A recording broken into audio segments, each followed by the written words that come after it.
Last week we were starting our series, The Making of Champions, and we are starting with Gideon.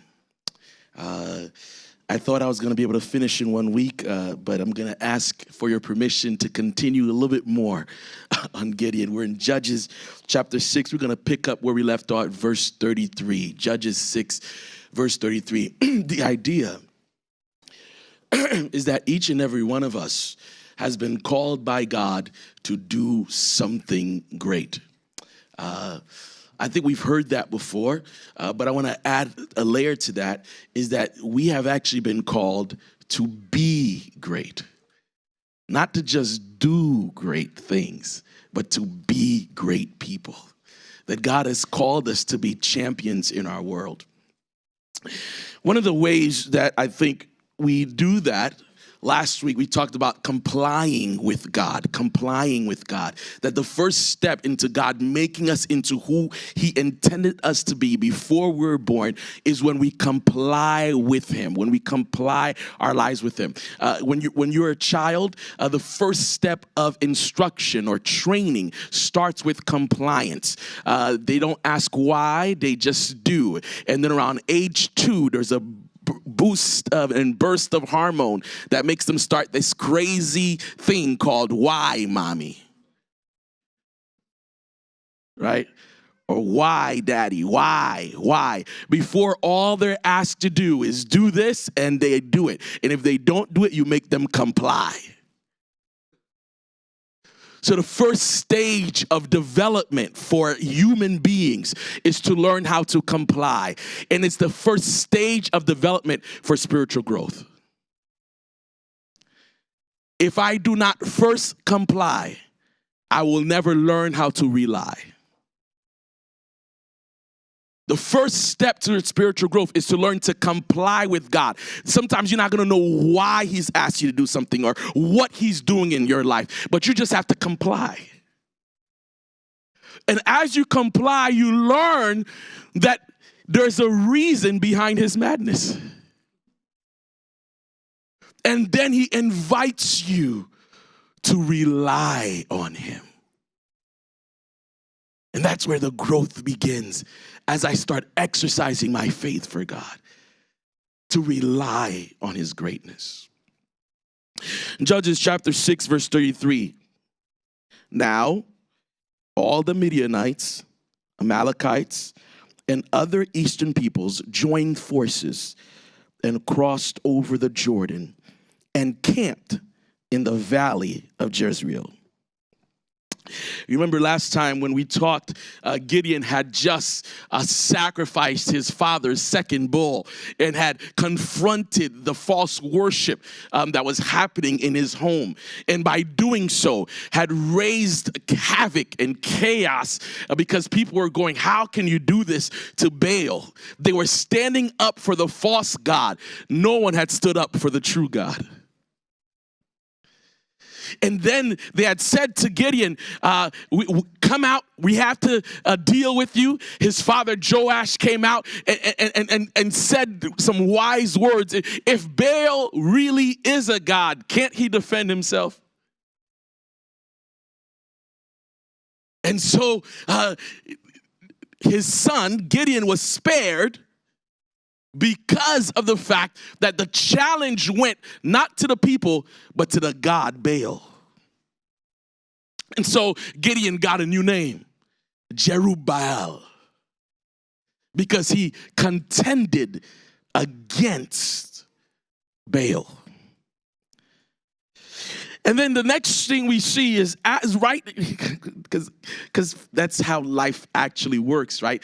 Right when Gideon gets over his first struggle, his first trial, his first difficulty, his first conflict, right when he got this big victory, his life is spared. The next thing you see is all the Midianites, all the Amalekites, and all the eastern peoples joined forces and crossed over the Jordan. Isn't that the way life works? Just when you get over one thing, your trouble gangs up on you. Come on. Just when you just got over the class, somehow there's a meeting of all your teachers, and they decide they're gonna give you 5 papers, 6 projects to do in 1 week. Sometimes I feel like I'm in graduate school, and sometimes I feel like my professors talk to each other. How can we make this really difficult for Jose? He's getting these assignments done too fast. Let's try to move up the due date. What I love about this story is that just when Gideon had thought he had won something, conflict came. Here's a lesson. If I want to become a champion, I must get used to conflict. Because there is no hero without a cause for heroism. Heroes aren't made in festive moments. They're made in chaotic moments. So right when things are starting to go right, they go wrong. But here's what I love, verse 34. Then the Spirit of the Lord came on Gideon, and he blew a trumpet, summoning the Abiezrites to follow him. So I need you to understand what's happening. Gideon has just gone over one hump, and right when he's getting there, all his enemies gather together and they cross over the Jordan.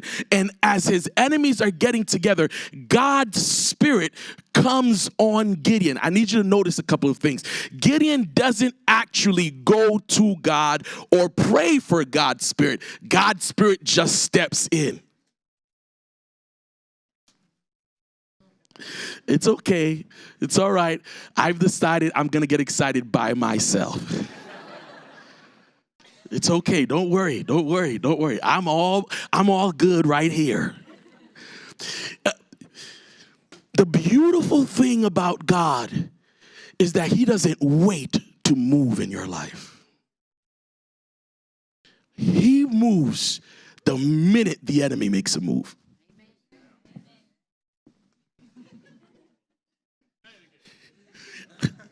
Listen. I told you, I'm okay. You could be quiet. I'm okay. You could just nod like this. You can close your eyes. You can watch the time pass. I'm going to have fun by myself. Listen.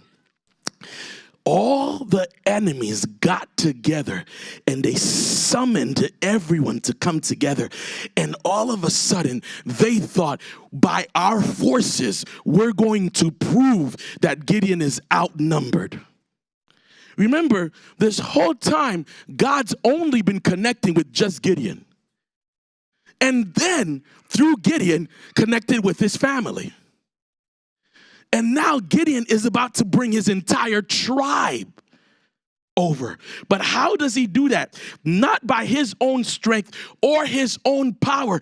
God's Spirit just overtakes him. He blows the trumpet and everyone comes together. Verse 35, he sent messengers throughout Manasseh, calling them to arms, and also into Asher, Zebulun, Naphtali, so that they too went up to meet them. Gideon said to God, Gideon sees the Spirit of God calling all these people. Everyone joins up together. The enemy grabs his forces and God grabs his forces. God calls a bunch of people he's not even going to use.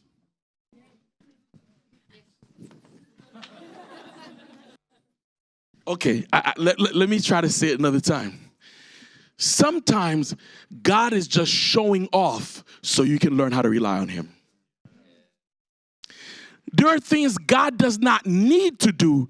He only does it for you. I'm going to train you to read your Bible, so I'm not going to give you verses and stuff. I'm just going to tell you in the New Testament. Now you go find it. Okay, so in the New Testament, Jesus is talking, and he's talking to his Father, and he says to his Father, I'm glad that you did this in front of the disciples. You are not doing it because I need it. You are doing it for them. In other words, there are times God moves in your life and acts in your life. It's not for anything, just so you can know he's got you. Oh my gosh. Let me try to explain it. God told me to move to Australia. And I told him, try again.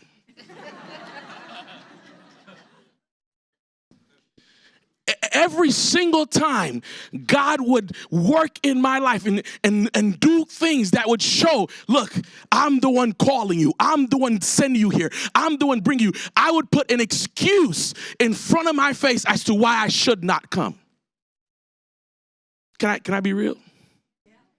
Yeah. If it was me, I wouldn't leave my family, my home, my comfort zone to go to a place I do not know everyone there. And it would take 24 hours on a plane to get back home. People don't do stuff like that. But God does. And the last minute, when I decided, you know what? Yes, I said yes to Victoria Conference. Yes, but this visa is taking a long time. Meanwhile, watch this.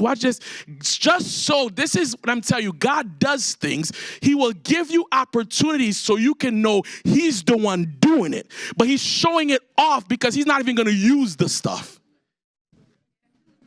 He calls a bunch of people that later he's going to tell Gideon, send them back home.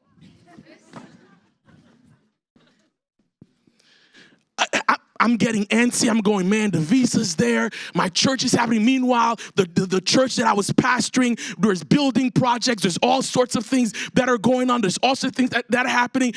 There's a lot of great things. I mean, the mayor is meeting with me. We have the hospital that's connected. They're wanting to pour money into the new church and say, man, you guys are running out of space. Let's invest. Every meeting I'm go to, it shows God is moving. And I'm going, there's no way God is telling me to leave this now.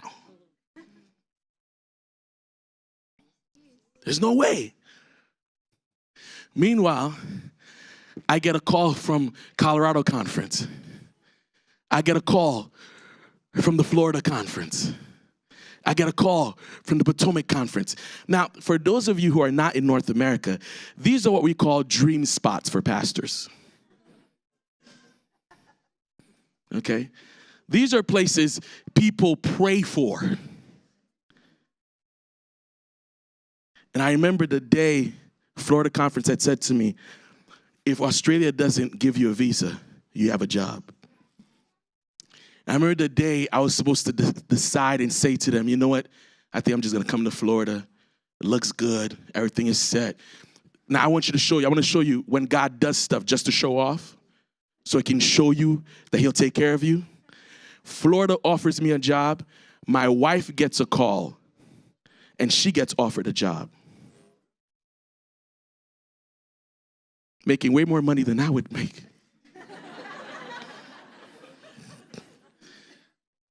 Because God wants to show you, if I can provide for you in America, I can provide for you in Australia. I have no boundaries. I have no geographical limits. If I can do it here, I'll do it there. I did it before, I will do it again. The day I said to God, you know what? Because, and sometimes when you don't listen, God speaks louder. Okay, I want to let you know that.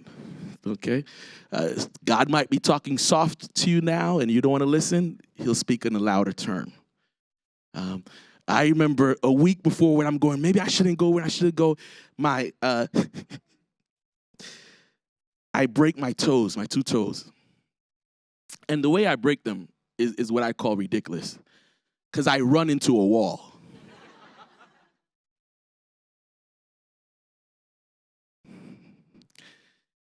I break my two toes, and I remember this lady from my church, my friends came from church, and she goes, oh no, the last pastor, right before he left, he broke his leg. Oh, please, God, don't tell me you're leaving. And I had to look at her and go, no. And I remember that day I spoke to her about how God will keep showing you, here's the way you should go, and you will keep ignoring him. But you're making your pain longer by ignoring his voice. And I said, it's time that we listen to what God has to say. And right there in the voice, God says, then why are you not listening to me about Australia? And I remember saying, okay, God. Now, I want to show you something. Since we're not live, I can say it. We'll edit it out later. I want to show you how incredible God is. We had just lodged a visa.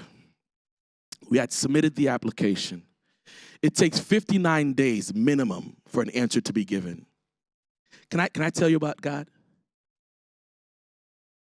It takes 59 days minimum for an answer to be given. We lodged the application. There was a document my wife needed that we hadn't gotten a chance to complete yet and submit. I remember that night I said, okay, God, I'm going to stop being stubborn. I'm going to go tomorrow. We're going to get it done. I'm going to submit it. So I go online on my email to download the document, Stephanie, so I can fill it out and I can submit it. I get onto my email, and 26 days later, I receive an email. Just when I said, okay, God, I'll go, I get an email that says, visa granted.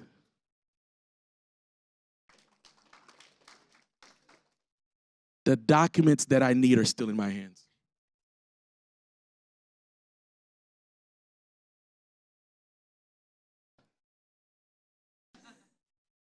When God is doing something in your life, he'll show off just so you can know I'm the one doing it. So all these people start coming together. All these people start coming together. And watch this. How many of you know that you're stubborn? Okay. We have some honest folks in here. The rest of you liars. Oh, sorry. You could scratch that part out. Gideon just saw God move. He saw the Spirit of God rally a group of people. I need you to understand the significance of this. Gideon just saw God rally a group of people who just the day before were trying to kill him. And now they're following him. And the reason why they're following him is because he is living proof that his God is greater. Because just the day before, the challenge was made for Baal to wipe Gideon out because Gideon had destroyed his temple. And the fact that Gideon is still alive is proof that Gideon's God is greater than their God. And so now, all of the folks who are trying to kill him have now joined him. You prepare a table before me in the presence of my enemies. Yea, do I walk through the valley of the shadow of death, I will fear no evil, for thou art with me. You're with me, so there's no reason. Now, you would think that Gideon would have some confidence to keep walking in this spirit. But here's the irony. Gideon goes, verse 36, Gideon said to God, how many ifers are in the room? You're always asking God an if. If you will save Israel by my hand, as you have promised, look, I will place a wool fleece on the threshing floor. If there is dew only on the fleece and all the ground is dry, then I will know that you will save Israel by my hand, as you said. And that is what happened. Gideon rose early the next day. He squeezed the fleece and wrung out the dew, a bowlful of water. Then Gideon said to God, verse 39, do not be angry with me. Let me make just one more request. Allow me one more test with the fleece, but this time make the fleece dry and let the ground be covered with dew. That night God did so. Only the fleece was dry. All the ground was covered with dew. I don't have enough time to go through all this. Let me try to summarize it. How many of you have heard this text before and you've used this text as a permission to ask God for signs. Anybody? I know some young folks, some young men out there are going, God, if she's the one, she's going to come in with the pink blouse. Lord, if he's the one, he's going to be tall, tanned, and handsome. Then I'll know it's surely him. Right? But you've missed a key point in this text. This is not a permission to ask God for signs. This is a demonstration of a lack of faith. Jesus comes in much later, and when people keep asking him for a sign, these are believers, Jesus says, no sign will be given you except for the sign of Jonah. He then later says to you, signs are for unbelievers. 1 Corinthians 14, Paul reiterates the same thing. Signs are for unbelievers. You need signs when you refuse to believe. God speaks and his word is enough. I need to show you why this isn't the same thing as you and I do. You and I, when we use this text, we're asking God for guidance, right? We're saying, God, is this the job that you want to give me? Is this the wife you want me to have? Is this the house I should buy? And you're asking God for guidance. But Gideon wasn't asking God for guidance. Listen to what Gideon says. Gideon does not say to God, let me know if you will save me. He says, God, if you will save Israel by my hand, as you have promised. Did you catch that? Gideon already knows what God said. He said, I know you've promised this. Can you help me believe it? You catch that? I know you promised it, but I need to believe it. Now, how many signs have Gideon asked God for already? This is his second sign. The first sign was, wait, I'm going to bring a worship to you, a offering to you. Accept it. If it is you talking to me was his first sign. Now he's saying, if you will do what you have promised. And then, listen, I love it because I know you and I have done this before. God, if you do this, I will never. This is the last time. Anybody been here before? I will never. Gideon says to God, if you do this one thing, I will absolutely believe you. And God says, okay, that's all you want me to do? Okay, so let me get this straight. You want me to make sure the fleece is wet and everything else around it is dry so that you can know the water didn't come from anyone else but me. Okay, cool. I'll do that. Gideon wakes up, sees it. Maybe that was too easy. Let me help you understand. Gideon is relating with God the same way he related with Baal. In fact, every time the book talks about God, every time the editor of Judges talks about God, he says the Lord, using God's covenant name, Yahweh. Every time Gideon talks to God, he uses Elohim, God's general name. Gideon is relating to God as a supernatural being that he cannot trust, not his covenant name. Let me try to make it clear for you.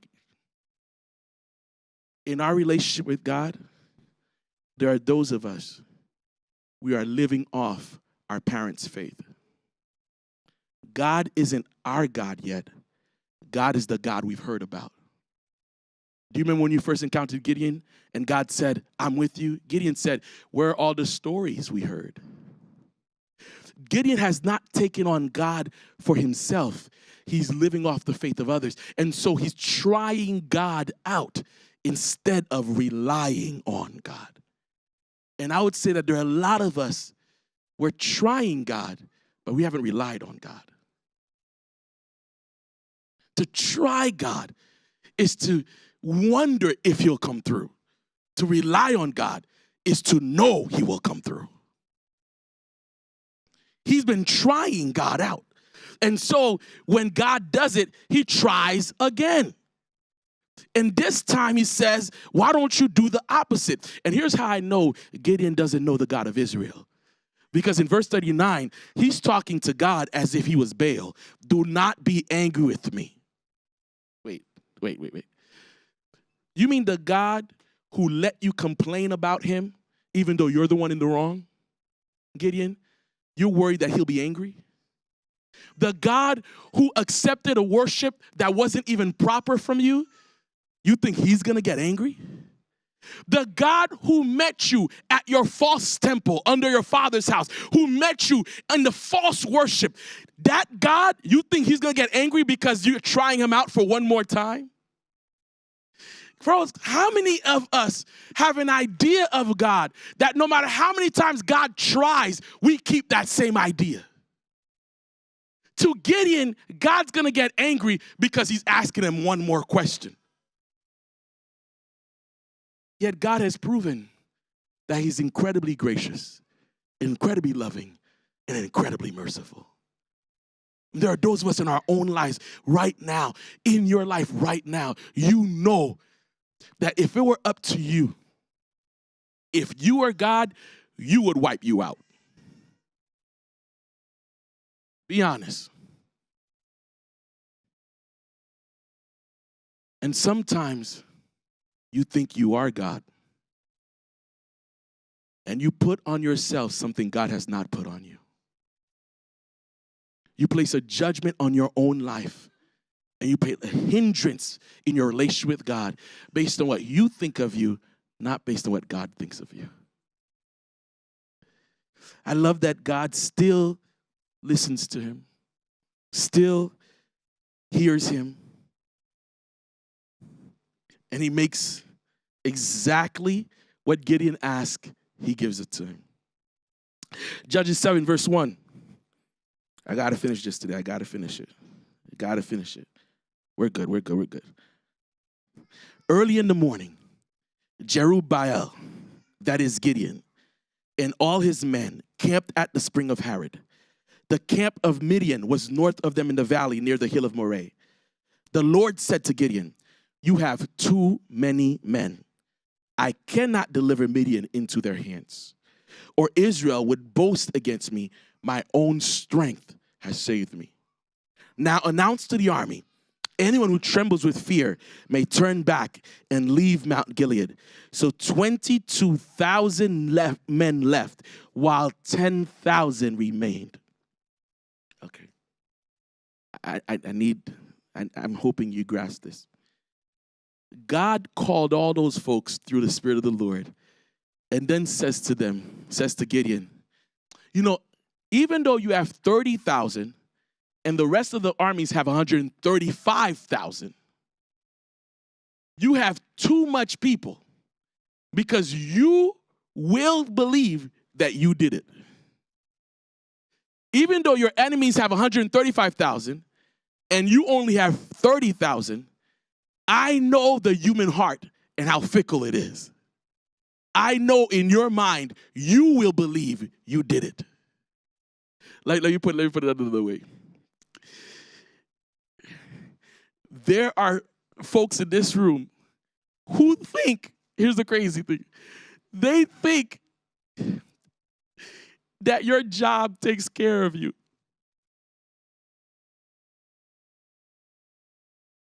There are people in this room who believe that it's because of their hard work that they are where they are in society. There are people in this room who believe that it's because I'm an entrepreneur and because I'm an intelligent person and because I've overcome so many obstacles, and that's why I've been blessed. There ain't no reason why you're blessed other than Jesus Christ. Okay, hey, listen, you ain't got to clap because I'm okay. I'm a clap for me. Okay, but look, and when I say clap for me, I'm clapping for what God is saying through me, not for me, obviously not, because I don't remember half the things I say.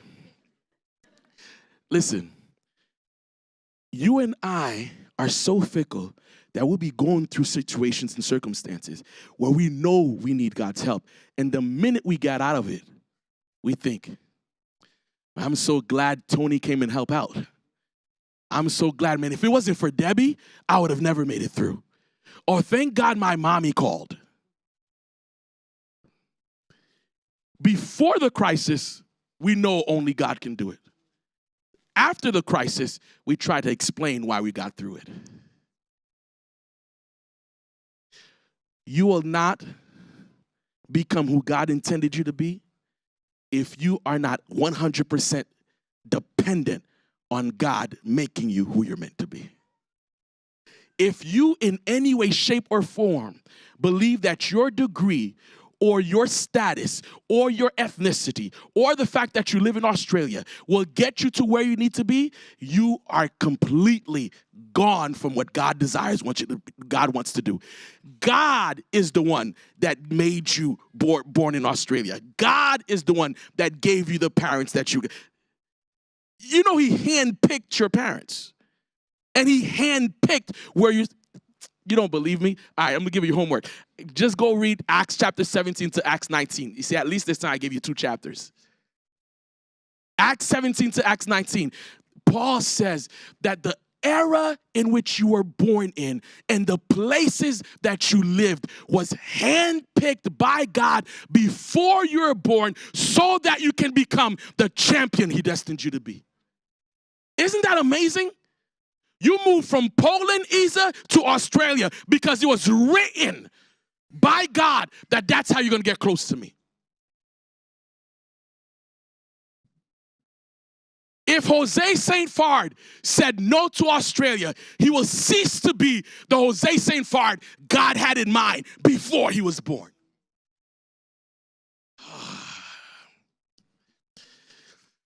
God set you up so that you become the person he created you to be. The people he's placed in your life, the places where you lived, and even the era in which you live in it. He knew if I was in an 80s baby, I wouldn't have made it. Because these millennials out here, man, I'm like, Lord, have mercy on them. I know I'm technically on my last year as a millennial, but I'm not like y'all. God knew that the places you would live, the era in which you would live in, is what you need to become the person he had in mind. And so, watch what he says to Gideon. Send them back. Why? He sends everyone who trembled with fear. Now, okay, here's my cool part. 12:15, okay, all right. Here's the cool part. And by the way, you guys can all blame my wife later, because I was going to try to give you a really quick sermon and go. But before I got up here, she said, take your time. She said, make sure they get it. And so I'm here, it's because of her. All right? All right, I just want to let you know. And then I hope somebody has a couch for me when she kicks me out tonight. So listen. Anyone who trembles with fear, I need you to understand that God doesn't have a problem that you're afraid. God has a problem that your fear has taken control of you. Do you want to know why I know he doesn't have a problem with you being afraid? Because in the next very few verses, he tells Gideon, if you're afraid, here's what you should do. He knows the person he's telling to tell them to go home is also afraid. He says to Gideon, tell everyone who trembles with fear, go home. Meanwhile, he knows Gideon's like this. Okay, anybody who trembles with fear, please go home. And they're like, Gideon, aren't you coming with me? God's problem is not that there's fear. God's problem is that you don't allow room for his perfect love to cast away all the fear in your life. The problem isn't fear. The problem is when your faith can't overcome the fear. You have to rely on God. Or if you didn't get the point of the message, it's to rely on God. So he sends them home. But the Lord said to Gideon, there are still too many men. I love when God shows off, man. 135,000 people. He has 10,000. He goes, man, this is a lot. God will do a lot with your little when your little is just a little faith. You need to write that down. So let me write it for you on this side so that you can tweet it later. God, you got your phones? God will do a lot with your little when your little is just a little bit of faith. When your much is based on quantity and quality and things that you bring to the table, you will lose.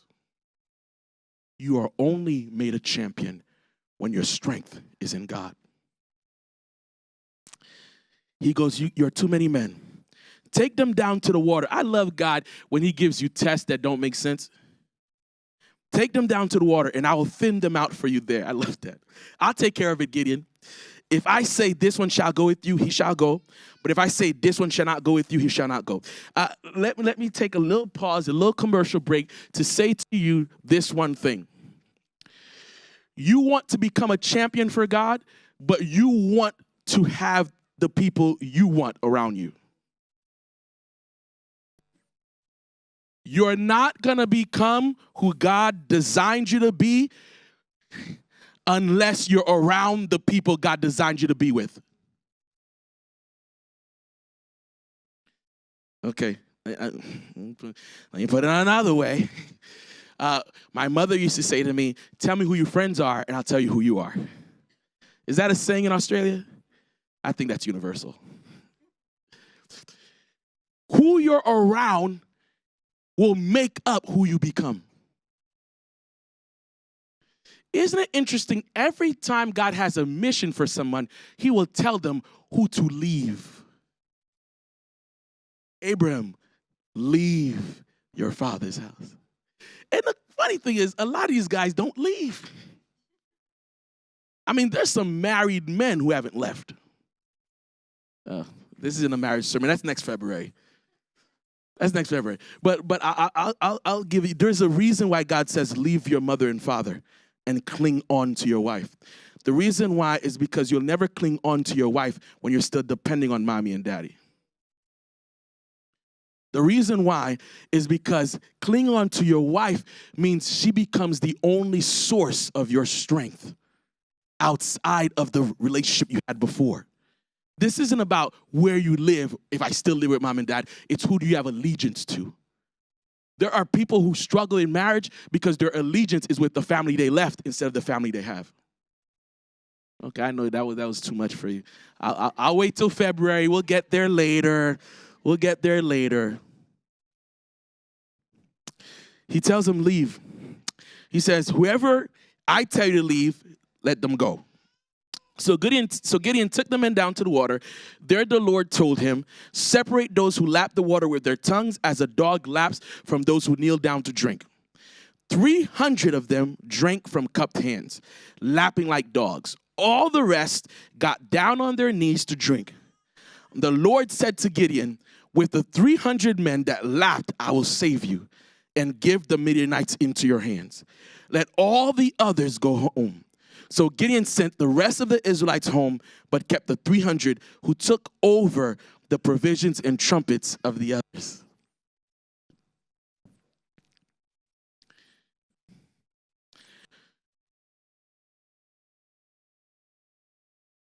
Old habits die hard. There are scholars who say that God was just trying to test people's alertness. So if you were able to just grab water with your hand, you'd be ready to fight. But Jewish scholars helped us understand that the true reason for the test was to test who was still bowing down to Baal. Jewish scholars say that those who knelt down to drink the water had become so accustomed to bowing down to Baal that the minute they saw the water, they immediately got into a position of worship.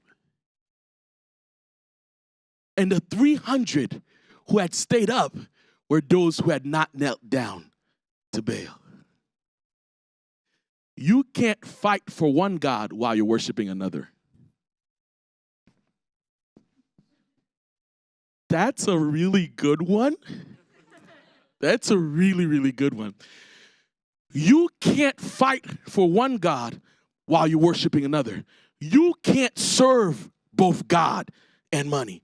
You can't serve both God and husband. You can't serve both God and wife. You can't serve both God and job. You can't serve both God and kids. You can't serve both God and wealth, both God and class, both God and education. You can't serve both God and anything else you rely on for self-satisfaction.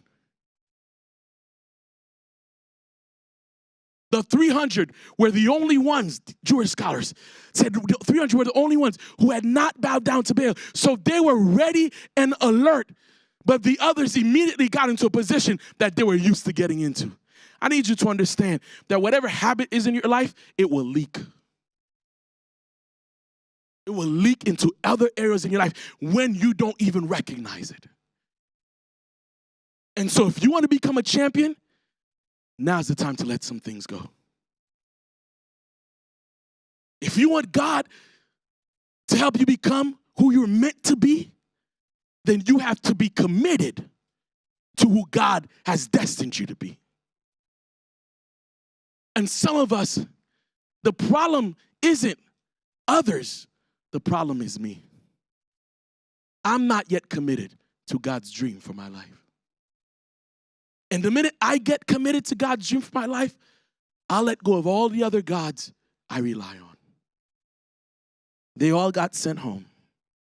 There were 300 men. Gideon went to war. The bonus part, it says that they took over the provisions and the trumpets of the others. They took over it.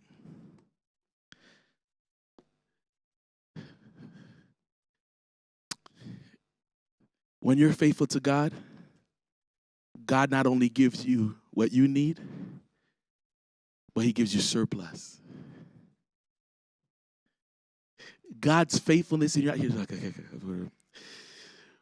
When you commit to who God has destined you to be, not only will you be blessed in your own right, but you receive abundantly more than you have the capacity to receive.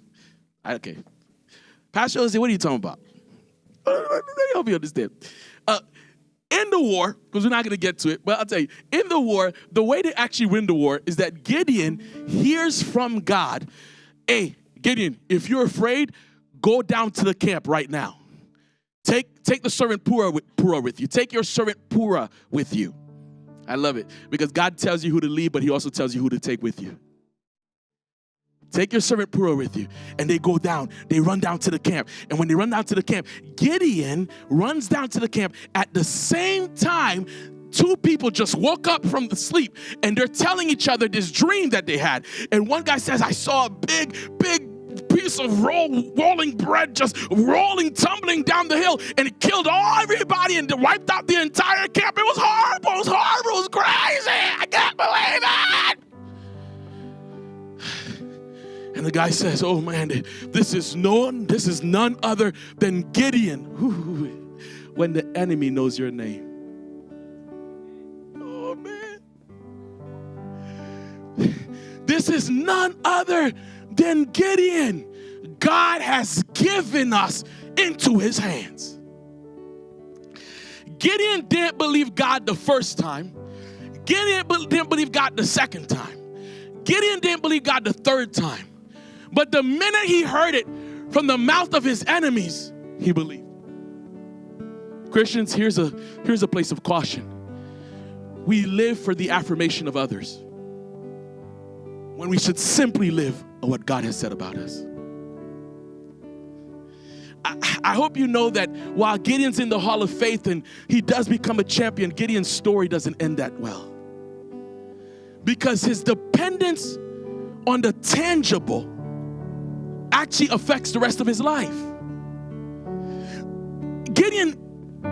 entire war strategy is he says to everybody, let's go. Let's go down right now in the middle of the night, around 3 o'clock in the morning. They're sleeping. He goes with the trumpet.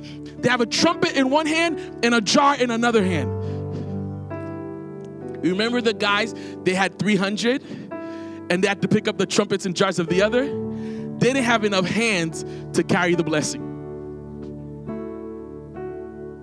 That's what happens when you're faithful to God. You have leftover praise and leftover weapons.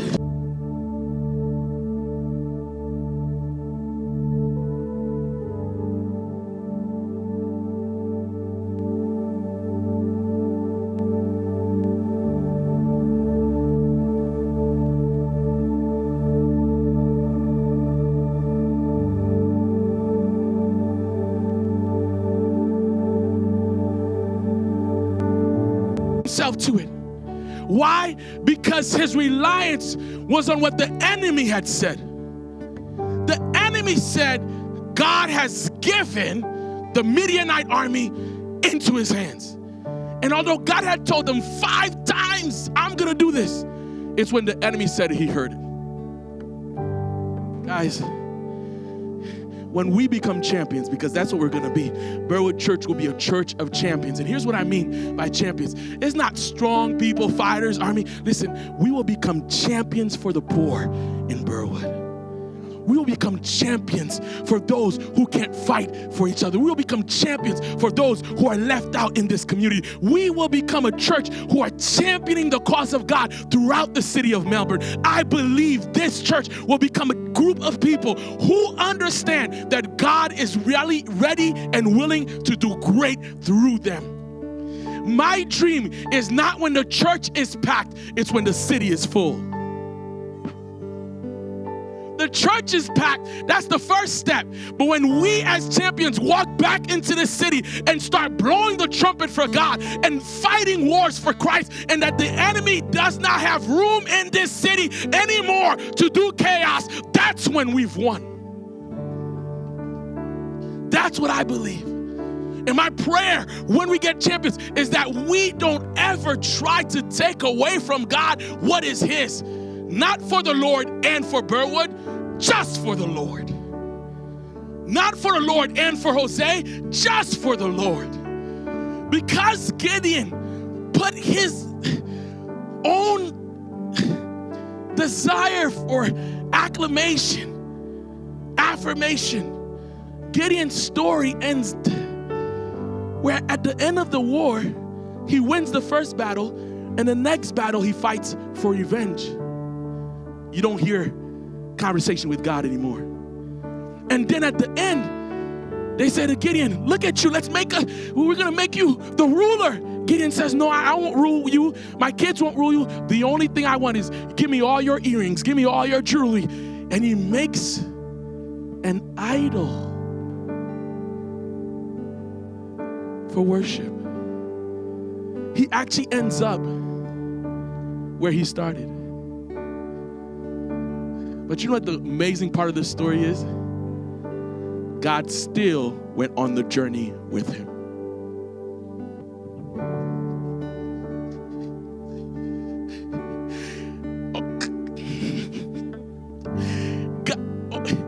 God knew Gideon's heart before he started the process. That didn't keep God from going through the process. God is as committed to you as you are committed to you. God will go as far with you as you are committed to go. God's plan for your life will take you to as far as you desire to take it. But you must stay in communication with God. Gideon starts off really well as a champion. And in fact, is still part of the Hall of Faith. But his reliance on God was minimal. And for us at Burwood, my prayer is that we not only comply with what God has said, but that we rely on what God has said about us. To trust him no matter what.